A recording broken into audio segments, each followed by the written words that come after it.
Hi, everyone. Thank you so much for joining us for the first ACCP Ambulatory Care PRN Resident Journal Club. My name is Samantha Leistman, and I will be facilitating the Journal Club today. Just a quick background about myself before we get started. I am currently finishing up a PGY1 community pharmacy residency at the University of Rochester Medical Center in Rochester, New York. I received my PharmD from the Wegman School of Pharmacy at St. John Fisher College in 2017, and I will be completing a PGY2 in ambulatory care pharmacy at Highland Family Medicine and the Wegman School of Pharmacy beginning in July. My clinical interests include diabetes, solid organ transplant, and cardiology. My mentors for today's presentation are Dr. Jordan Sedlacek and Dr. Sean Lasota. Dr. Sedlacek is an assistant professor at the Larkin University College of Pharmacy in Miami, Florida, with a clinical practice site at Boren Quinn Medical Centers of Miami-Dade, and Dr. Lasota is a clinical ambulatory pharmacist at Kimbrough Ambulatory Care Center at Fort Meade. Myself or my mentors have no disclosures for today's presentation.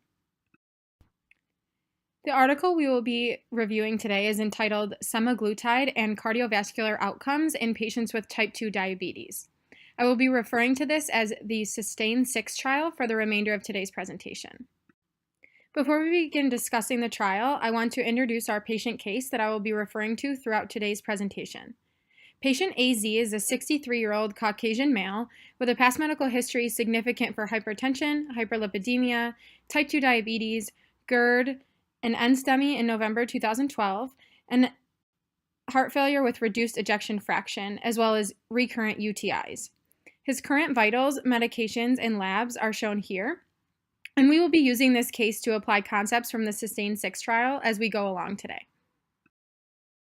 Trials looking at cardiovascular outcomes in patients with diabetes are so important because cardiovascular disease is the leading cause of death and complications in this patient population.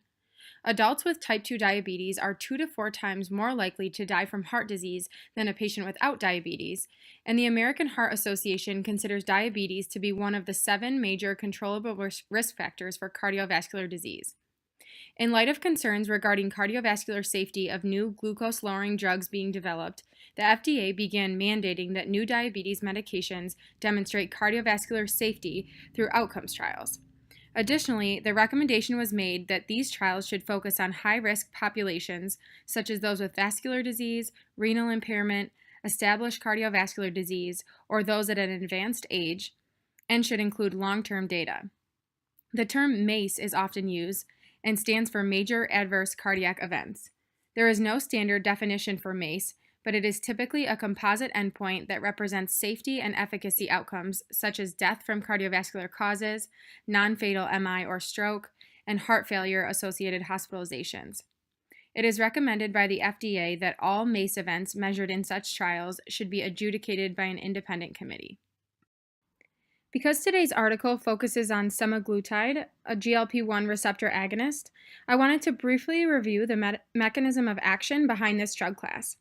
As you can see in the figure, GLP-1 works in a few different ways. Our bodies produce GLP-1 naturally, but we can increase this by administering GLP-1 receptor agonists. GLP-1 results in increased satiety and therefore decreased appetite, delayed gastric emptying, increased insulin secretion, and decreased glucagon secretion. Overall, these effects result in a decrease in blood glucose, as well as some potential weight loss and blood pressure lowering. There are similar trials that have been published regarding cardiovascular outcomes of patients treated with a GLP-1 receptor agonist, the most prominent of which is the LEADER trial. This trial compared to liraglutide to placebo and included over 9,300 patients from about 400 sites across 32 countries. Patients were treated for a median of 3.5 years, with a median follow-up time of 3.8 years. The primary outcome was the composite of the first occurrence of death from cardiovascular causes, non-fatal MI, and non-fatal stroke. Patients with type 2 diabetes who had an A1C of greater than 7% and were not being treated with bolus insulin therapy were included. Patients had to be at least 50 years of age with established cardiovascular disease, defined as coronary heart disease, cerebral vascular disease, peripheral vascular disease, CKD stage 3 or greater, and heart failure class 2 or 3, or be at least 60 years of age with at least one cardiovascular risk factor. The primary outcome occurred in 13% of patients in the liraglutide group versus 14.9% of patients in the placebo group, resulting in a statistically significant 13% reduction in the occurrence of the primary outcome in the liraglutide treatment arm. The reduction in the primary composite endpoint was driven by a statistically significant decrease in death from cardiovascular causes and a non-significant decrease in the occurrence of non-fatal MI or stroke. The number needed to treat in this study was 66, and the results led to the FDA updating liraglutide's labeling to include an indication for cardiovascular risk reduction. Although the results of this trial may not seem as drastic as we may have hoped, it is important to consider that cardiovascular disease and associated negative outcomes take time to develop, and we may not have been able to see the full benefit of this medication in just 3 to 4 years of treatment and follow-up. The SUSTAIN-6 trial was a randomized, double-blind, placebo-controlled parallel group trial that was conducted at 230 sites across 20 countries and included just under 3,300 patients. Novo Nordisk, the manufacturer of semaglutide, provided funding for this study and contributed to trial design, as well as provided the study medication and editorial support of the manuscript. Inclusion criteria for the SUSTAIN-6 trial was similar to that of the LEADER trial and included patients who were age 50 years or older with established cardiovascular disease or those that were greater than 60 years of age with at least one cardiovascular risk factor. Additionally, patients had to have a hemoglobin A1C of at least 7% and had no previous treatment for type 2 diabetes or treatment with less than 2 oral antihyperglycemic agents. Patients could be on basal or premixed insulin therapy, but bolus insulin use was not permitted. Patients were excluded from the trial if they had been treated with a DPP-4 inhibitor within 30 days of screening, or if within 90 days of screening they had had treatment with a GLP-1 receptor agonist or bolus insulin, or had had an acute coronary syndrome or cerebral vascular event. Patients with planned revascularization procedures or who were on long-term dialysis were also excluded. Although semaglutide labeling does not require any dose adjustments for renal impairment, patients on long-term dialysis were excluded from this study, and therefore the results of SUSTAIN-6 cannot be extrapolated to this patient population. Patients were randomized to one of 4 treatment groups: semaglutide 1 mg weekly, semaglutide 0.5 mg weekly, or matching placebo injections. All patients went through a fixed dose escalation period to ensure tolerability of the medication. Subjects were treated with semaglutide or placebo for a total of 104 weeks, followed by a 5-week observation period. During the treatment phase, investigators were encouraged to treat patients according to local guidelines in order to achieve the most optimal glycemic control. These guidelines included the 2013 American Diabetes Association Standards of Medical Care in Diabetes and the 2012 European Association for the Study of Diabetes, as well as a few others. Additional drug therapies, with the exception of bolus insulin or incretin-based agents such as a DPP-4 inhibitor, could be initiated or adjusted as needed. This approach may have resulted in variable use of different anti-diabetic medications depending on the preference at each site, which could impact the primary outcome. For example, there has been data linking sulfonylureas to weight gain and potential harm in patients with heart failure, as well as data that suggests that TZDs can worsen heart failure and should be used with caution in patients with high cardiovascular risk.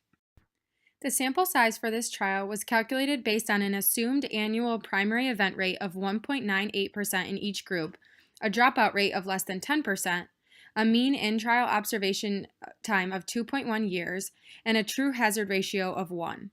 They determined that the enrollment of 3,260 patients would be required to determine the primary outcome in at least 122 patients and provide a power of 90% to reject a hazard ratio of at least 1.8 at the 0.05 level of significance.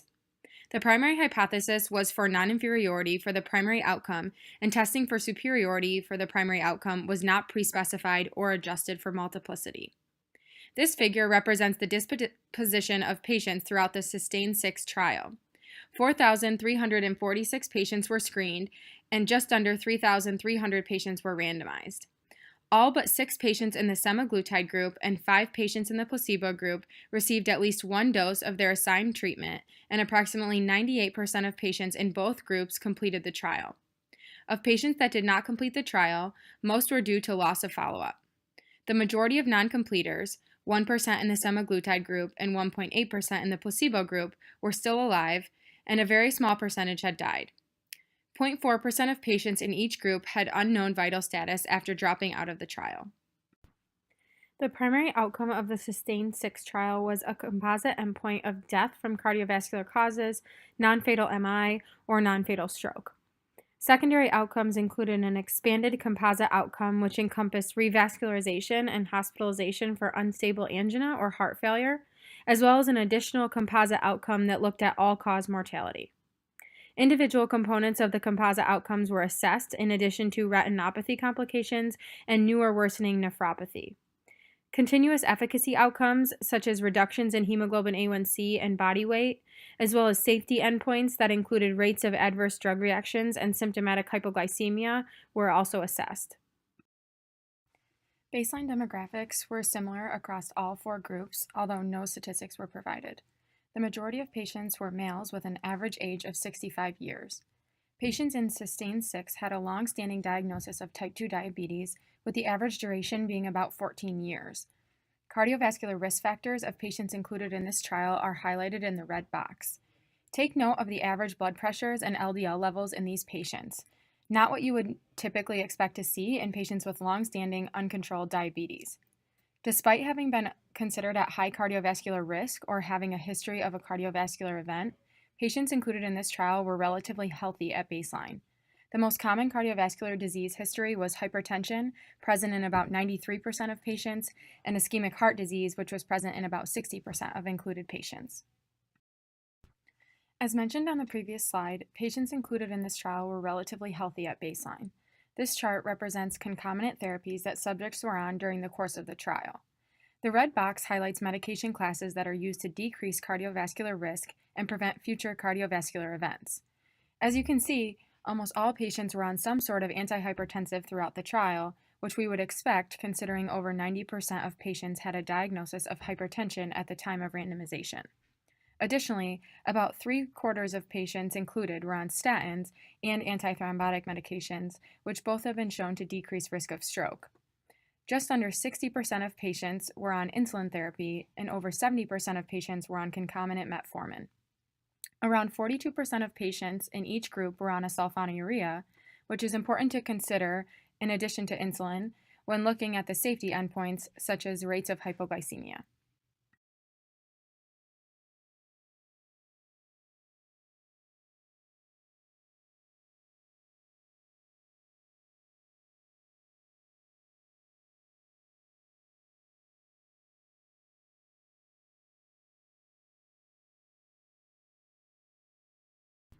Now that we've reviewed the characteristics of patients that were included in the SUSTAIN-6 trial, let's take a minute to determine similarities between those patients and patient AZ. Take a few moments to review AZ's past medical history, vitals, labs, and current medications, and compare and contrast to the baseline demographics of patients in this trial.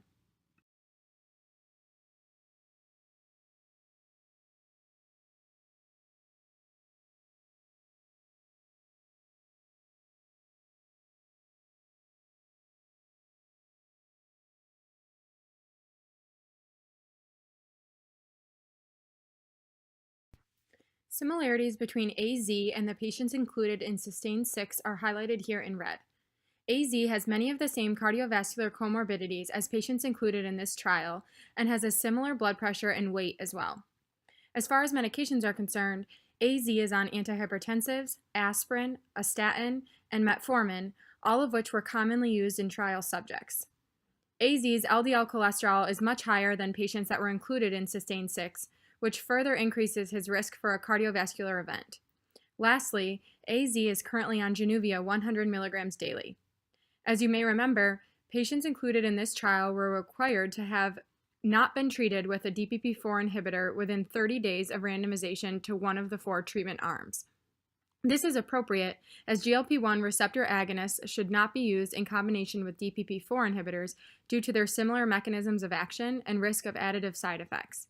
In addition, exogenous GLP-1 receptor agonists are not degraded by the DPP-4 enzyme, and therefore continuing to use a DPP-4 inhibitor in a patient who is on a GLP-1 receptor agonist would provide no additional benefit. This graph represents the primary outcome, with weeks since randomization being on the x-axis and percent of patients with an event being displayed on the y-axis. The inset enlarges the number of outcomes on a 0 to 10% scale, so it is easier to see the difference between the semaglutide and placebo groups. The primary endpoint occurred in 6.6% of patients in the semaglutide group versus 8.9% of patients in the placebo group, resulting in a statistically significant 26% relative risk reduction. The individual components of the primary composite endpoint are depicted in these three graphs. Again, weeks since randomization is displayed on the x-axis, and percent of patients with an event is displayed on the y-axis. The statistically significant decrease in the primary composite cardiovascular outcome was driven by a significant decrease in the rate of non-fatal stroke in the semaglutide group versus the placebo group, resulting in a 39% reduction overall, which is shown in the red box. There was a non-significant decrease in the rate of non-fatal MI in patients treated with semaglutide, but there was no difference in the percentage of patients who died from cardiovascular causes in each group. Relevant secondary endpoints are highlighted here in red. In the semaglutide treatment groups, there was a statistically significant decrease in rates of non-fatal stroke, revascularization, and new or worsening nephropathy. Interestingly, there was a significant increase in retinopathy complications in the semaglutide group versus the placebo group. These figures represent efficacy endpoints that were measured in SUSTAIN-6. The graph on the left demonstrates reductions in hemoglobin A1C, and the graph on the right demonstrates reductions in body weight. Semaglutide 0.5 milligrams weekly resulted in an average 1.1% reduction in A1C, whereas 1 milligram weekly resulted in an average 1.4% reduction. Additionally, placebo was associated with a 0.4% decrease in A1C. Semaglutide also had an impact on average body weight.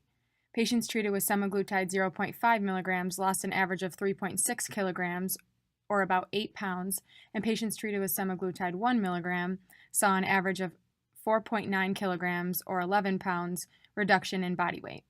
Patients in the placebo arms did not have any changes in body weight. This graph depicts death from cardiovascular causes in patients treated with semaglutide and placebo. As you can see, the lines never really diverge, showing that rates of death were almost identical in both groups, being 2.7% in the semaglutide group versus 2.8% in the placebo group. This is in contrast to other anti-diabetic medications such as liraglutide and empagliflozin, which have both been shown to decrease cardiovascular-related deaths in patients with type 2 diabetes. When expanded to include all-cause mortality, rates of death remained similar between semaglutide and placebo-treated patients. Rates of adverse events were similar between patients treated with semaglutide and placebo, with serious adverse events being slightly more common in the placebo groups. Unfortunately, no statistical analyses were published with this data. Adverse events leading to discontinuation were more common in the semaglutide groups, as expected, but were still relatively low. Reported adverse effects were mainly GI-related events, which is common in patients initiated on GLP-1 receptor agonists. Additionally, rates of pancreatitis and neoplasms were similar between semaglutide and placebo groups and were low overall. Symptomatic hypoglycemia occurred in about 20% of patients in all groups. Authors concluded that the results of SUSTAIN-6 confirmed their primary hypothesis that semaglutide was non-inferior to placebo. Semaglutide-treated patients had a significantly lower risk of the primary composite cardiovascular outcome, with an absolute risk reduction of 2.3% and a relative risk reduction of 26%, which was primarily driven by a significant 39% decrease in non-fatal stroke. There was no significant difference in the rate of cardiovascular-related deaths. Similar risk reductions were observed with both doses of semaglutide, and the number needed to treat to prevent one primary endpoint was 45 over a duration of 24 months. Semaglutide was associated with significant and sustained hemoglobin A1C reductions as compared with placebo, and also had similar rates of hypoglycemia. Lastly, semaglutide had a similar safety profile to other GLP-1 receptor agonists. Strengths of Sustain 6 are its large, multi-center, randomized, and prospective design. The trial included patients at high risk for cardiovascular events, and results are applicable to our U.S. patient population. There was a 98% completion rate for patients in both the semaglutide and placebo treatment groups.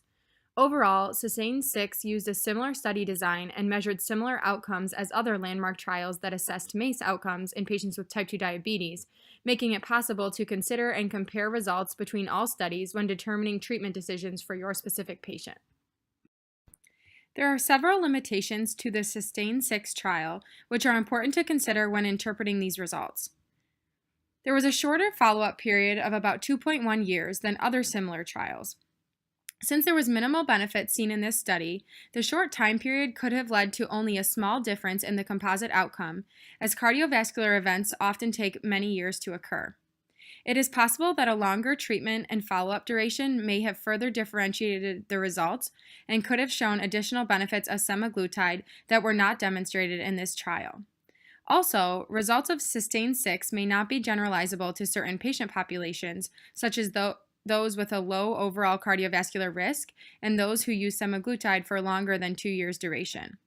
Lastly, semaglutide affects body weight, hemoglobin A1C, and systolic blood pressure, and it is unclear how these benefits, as well as the use of other prescription medications such as antithrombotics and statins, may or may not have contributed to a decrease in the primary outcome. So, how do the results of the Sustain 6 trial affect our clinical practice?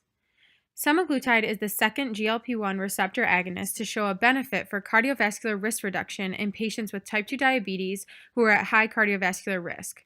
However, unlike liraglutide, semaglutide showed no difference in death from cardiovascular causes when compared to placebo and only demonstrated a significant reduction in non-fatal stroke. What is unique about semaglutide compared to liraglutide is its extended duration of action, which allows for once-weekly dosing and may be more appealing to patients who are hesitant to do daily injections. It remains unclear whether the results of Sustain 6 will be compelling enough for the FDA to include cardiovascular risk reduction in semaglutide's labeling. Although not as convincing as the results of the LEADER trial, semaglutide may be a viable option for patients at high cardiovascular risk who are averse to daily injections or whose insurance will not pay for liraglutide. Before we wrap up, take a few minutes to review these questions related to our patient, AZ, and apply the information we have discussed today. Answers will be displayed on the next slide.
It would be reasonable to consider initiating semaglutide in patient AZ because he is at high cardiovascular risk and needs further reductions in his hemoglobin A1C, weight, and blood pressure.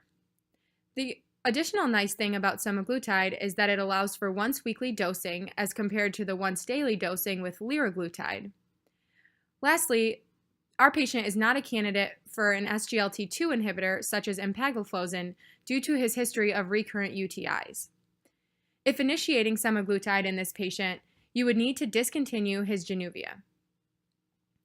Semaglutide should be initiated at a dose of 0.25 milligrams once weekly for 4 weeks and then increased to 0.5 milligrams once weekly. The dose may be increased to 1 milligram if necessary. It would be important to counsel patients on signs and symptoms of toxicity of semaglutide, such as nausea, vomiting, diarrhea, pancreatitis, and the potential for thyroid cancer that was shown in rats in the studies. Also, you want to review proper administration technique and remind patients that the dose of semaglutide is in milligrams on the pen and not milliliters. It's important to monitor patients' hemoglobin A1C, fasting and postprandial blood glucoses, as well as their weight and blood pressure. I would like to thank my mentors for this presentation, Dr. Jordan Sedlacek and Dr. Sean Lasota, as well as Dr. Kylie Funk and the Ambulatory Care Resident Committee and Education Committee for their work to initiate this Resident Journal Club series. Thank you so much for joining me today. Please feel free to contact me by email if you have any questions or comments about today's discussion of the SUSTAIN 6 trial. I look forward to speaking with you.